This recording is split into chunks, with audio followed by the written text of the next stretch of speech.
こんにちは。ゼロから宅建士第8回です。前回は媒介契約の3つの型と数字を整理しました。今回のテーマは宅建業者の広告と業務の規制です。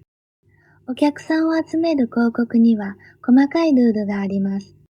北大広告やおとり広告など禁止される広告を学びます。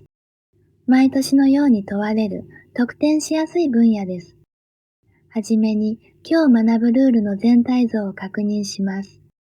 一つ目は古代広告やおとり広告の禁止です。二つ目は広告を始められる時期の制限です。三つ目は取引の対様、つまり立場を明示するルールです。四つ目は手付の活用など不当な勧誘の禁止です。どれもお客さんを守るためのルールになっています。それでは順番に一つずつ見ていきましょう。まず、古代広告等の禁止です。宅建業法32条のルールです。宅建業者は、見ずるしく事実と違う広告をしてはいけません。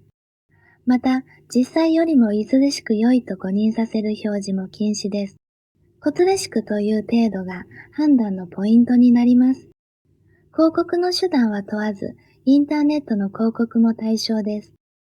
チラシでも看板でも規制はすべてに及びます。宅建業者には正確な情報を伝える責任があるのです。古代広告として規制される事項は決まっています。一つ目は、物件の所在や規模、形や質に関する事項です。二つ目は、現在や将来の利用上の制限に関する事項です。三つ目は、環境や交通などの生活の利便に関する事項です。四つ目は、代金などの対価やその支払方法に関する事項です。ローンの斡旋についても対象に含まれます。これらについて大げさな表示をすることが禁止されます。次に、おとり広告について確認します。おとり広告とは、客寄せのための嘘の広告です。例えば、すでに売れた物件をまだあるように見せる広告です。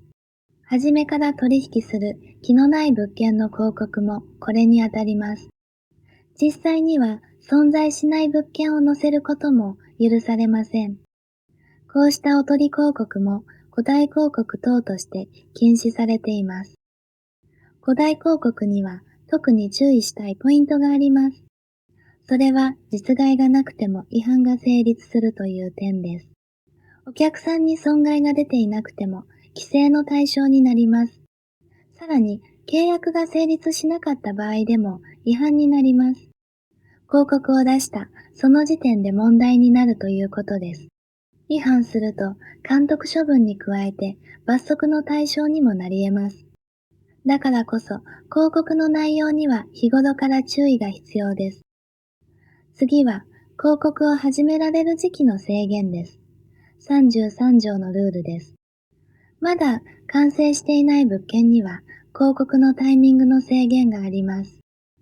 工事に必要な許可や確認を受けた後でなければ広告できません。具体的には開発許可や建築確認などがこれにあたります。これらの処分の前に広告を出すことは禁止されています。この制限は売買、交換、貸借、すべての広告に及びます。完成後の姿を誤解させないための大切な制限です。ここでよく似た36条のルールと比較します。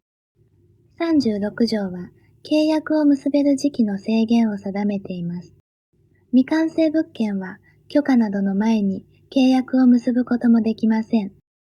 ここで対象となる取引の範囲が2つで違う点が重要です。広告の制限は貸借を含むすべての取引に適用されます。一方、契約の制限は売買と交換だけが対象です。つまり、貸しとの契約は許可の前でも結ぶことができます。広告は貸借も、契約は貸借を除くと覚えましょう。三つ目のルールは、取引対様の明示です。34条の内容です。取引対様とは、その取引での業者の立場のことです。自ら売主となるのか、代理なのか、媒介なのかを示します。この立場によって受け取れる報酬などが変わってきます。業者は広告をするときに、この対様を明示します。さらに、注文を受けたときにも、改めて明示が必要です。広告で示していても、注文時の明示は省略できません。立場をはっきり示すことで、取引の安全が守られます。4つ目は、手付の欠如などによる勧誘の禁止です。手付を用意できないお客さんに手付を貸すのは禁止です。これによって契約を誘うことが問題とされます。手付を分割払いや後払いにすることも同じく禁止です。信用を与えて契約を急がせる行為が規制の対象です。一方で、手付の額をまけること自体は禁止されません。銀行などのローンを斡旋することも問題ありません。手付をめぐるルールは引っ掛け問題で瀕死です。手付以外にも禁止される勧誘の行為があります。一つは断定的な判断を提供して勧誘することです。将来必ず手上がりすると言い切るのは禁止です。利益が確実だと誤解させる表現も認められません。また、重要な事実をわざと告げないことも禁止です。事実と違うことを告げる行為も同じく許されません。相手を威迫して契約を迫る行為も禁止されています。今日のポイントを表でまとめて整理します。古代広告は損害や契約の成立がなくても違反になります。広告の制限は許可の後、解釈も含めて適用されます。契約の制限は許可の後、ただし貸借は除かれます。取引対様は広告の時と注文の時、両方で明示します。似たルールの対象範囲の違いをしっかり区別しましょう。ここで今日のクイズです。広告と業務の規制について正しいものはどれでしょうか？ A は未完成物件の貸借は確認の前でも契約できるです。B は他大広告は契約が成立しなければ違反にならないです。C は取引対様は広告で示せば注文時の明示は不要です。少し考えてみてください。正解は A です。契約の制限は売買と交換だけで、貸借は対象外だからです。B は誤りで、古代広告は契約が成立しなくても違反になります。C も誤りで、注文を受けた時にも改めて明示が必要です。今日のまとめです。古代広告やおとり広告は結果を問わず禁止されます。広告開始の制限は貸借を含むすべての取引が対象です。契約締結の制限は貸借を除く売買と交換が対象です。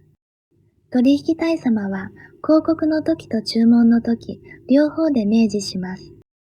手付を貸して契約を誘うことも禁止されていました。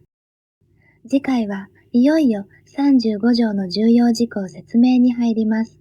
誰が、いつ、どうやって説明するのか、基本を整理します。宅建士の腕の見せ所となる大切な分野です。